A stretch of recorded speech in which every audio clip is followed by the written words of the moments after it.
출애굽기 32장 1절에서 14절 말씀. 보이지 않는 주님만을 바라보기. 백성이 모세가 산에서 내려오미 더딤을 보고 모여 백성이 아론에게 이르러 말하되, 일어나라, 우리를 위하여 우리를 인도할 신을 만들라. 이 모세 곧 우리를 애굽 땅에서 인도하여 낸 사람은 어찌 되었는지 알지 못함이니라. 아론이 그들에게 이르되, 너희의 아내와 자녀의 귀에서 금고리를 빼어 내게로 가져오라. 모든 백성이 그 귀에서 금고리를 빼어 아론에게로 가져가매, 아론이 그들의 손에서 금고리를 받아 부어서 조각칼로 새겨 송아지 형상을 만드니, 그들이 말하되, 이스라엘아, 이는 너희를 애굽 땅에서 인도하여 낸 너희의 신이로다 하는지라. 아론이 보고 그 앞에 제단을 쌓고, 이에 아론이 공포하여 이르되, 내일은 여호와의 절일이니라 하니. 이튿날에 그들이 일찍이 일어나 번제를 드리며 화목제를 드리고 백성이 앉아서 먹고 마시며 일어나서 뛰놀더라. 여호와께서 모세에게 이르시되, 너는 내려가라. 내가 애굽 땅에서 인도하여 낸 내 백성이 부패하였도다. 그들이 내가 그들에게 명령한 길을 속히 떠나 자기를 위하여 송아지를 부어 만들고 그것을 예배하며 그것에게 제물을 드리며 말하기를, 이스라엘아, 이는 너희를 애굽 땅에서 인도하여 낸 너희 신이라 하였도다. 여호와께서도 모세에게 이르시되, 내가 이 백성을 보니 목이 뻣뻣한 백성이로다.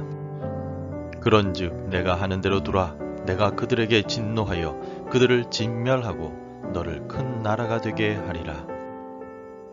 모세가 그의 하나님 여호와께 구하여 이르되, 여호와여, 어찌하여 그 큰 권능과 강한 손으로 애굽 땅에서 인도하여 내신 주의 백성에게 진노하시나이까? 어찌하여 애굽 사람들이 이르기를, 여호와가 자기의 백성을 산에서 죽이고 지면에서 진멸하려는 악한 의도로 인도해 내었다고 말하게 하시려 하나이까? 주의 맹렬한 노를 그치시고 뜻을 돌이키사 주의 백성에게 이 화를 내리지 마옵소서. 주의 종 아브라함과 이삭과 이스라엘을 기억하소서. 주께서 그들을 위하여 주를 가리켜 맹세하여 이르시기를, 내가 너희의 자손을 하늘의 별처럼 많게 하고 내가 허락한 이 온 땅을 너희의 자손에게 주어 영원한 기업이 되게 하리라 하셨나이다. 여호와께서 뜻을 돌이키사 말씀하신 화를 그 백성에게 내리지 아니하시니라. 우리의 삶에는 눈으로 보아야 안심을 하는 경우들이 많습니다. 직접 내 눈으로 확인해야 직성이 풀리는 사람들도 있습니다. 그러나 캄캄한 어둠이 되고 불빛이 하나도 없게 된 경우에는 우리 눈으로 아무것도 볼 수 없어서 두려움과 공포에 사로잡히게 됩니다. 우리 눈으로 직접 볼 수 없기에 공포감을 느끼고 두려워하게 되지만, 어두움 속에서도 내 옆에 사랑하는 사람이 있고 믿을 수 있는 사람이 있다는 확신이 있다면 어두움이 주는 공포를 이겨낼 수 있습니다. 당장 우리 눈에 보이지 않아도 믿음과 확신이 있다면 두려워하지 않습니다. 이스라엘 백성들은 시내산에 올라간 모세가 아무런 연락이 없자 불안함을 느끼기 시작합니다.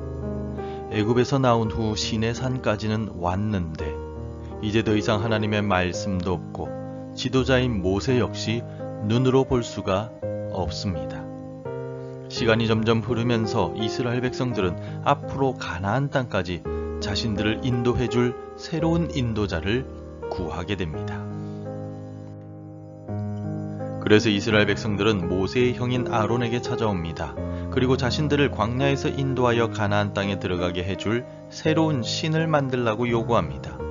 1절에서 백성이 모세가 산에서 내려오미 더딤을 보고 모여 백성이 아론에게 이르러 말하되, 일어나라, 우리를 위하여 우리를 인도할 신을 만들라. 이 모세 곧 우리를 애굽 땅에서 인도하여 낸 사람은 어찌 되었는지 알지 못함이니라. 하나님께서는 지금까지 불기둥과 구름기둥으로 이스라엘을 인도해 오셨습니다. 그리고 만나와 메추라기를 보내어주시고 반석에서 물이 나게 하셨습니다. 대적들과의 싸움에서 승리하도록 이끌어 주셨습니다. 광야의 여정 속에서 베풀어 주신 은혜에도 불구하고 이스라엘 백성들은 40여일을 기다리지 못하고 자신들을 인도할 신을 만들어내라고 요구하고 있습니다.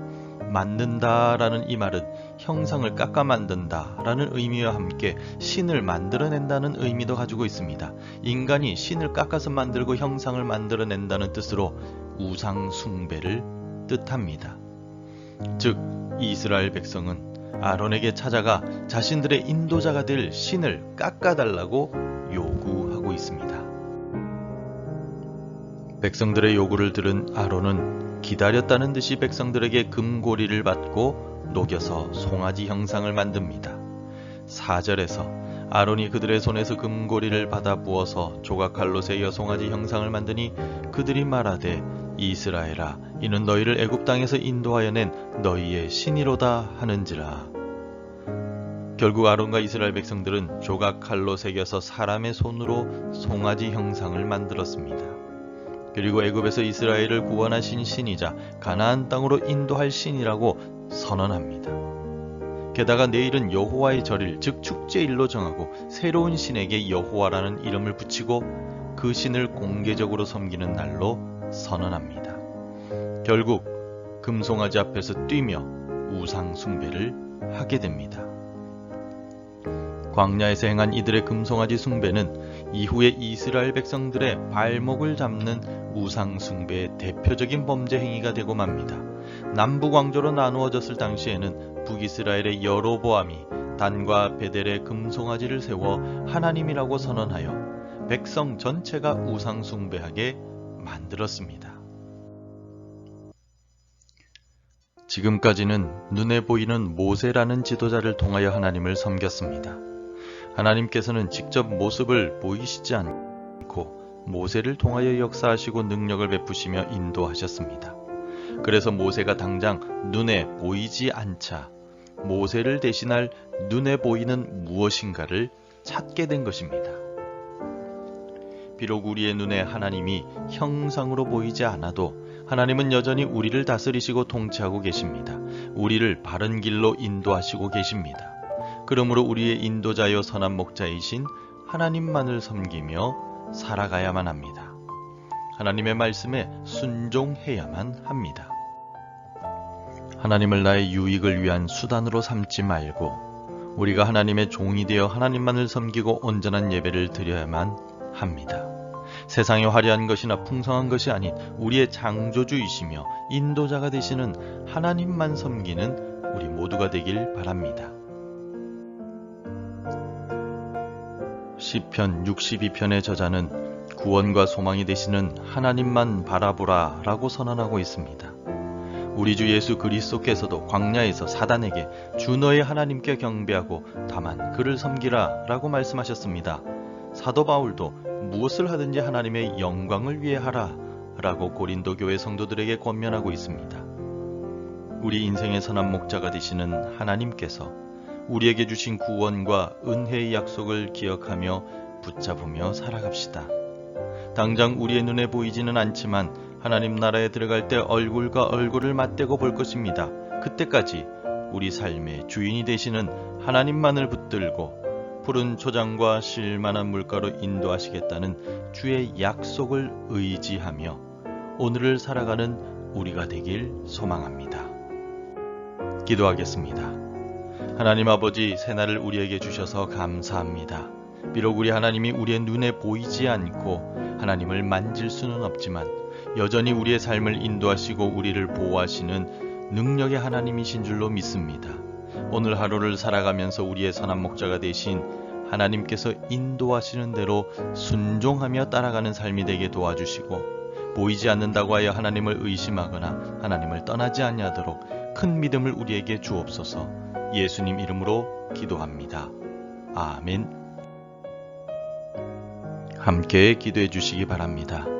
보이지 않아도 믿음으로 하나님만을 바라보게 하옵소서. 우리 교육부를 축복하여 주옵소서. 어르신들과 고3 수험생들, 청년들, 우리 자녀들에게 지혜와 건강을 주옵소서. 오늘도 말씀과 기도로 하루를 시작하시기를 바랍니다.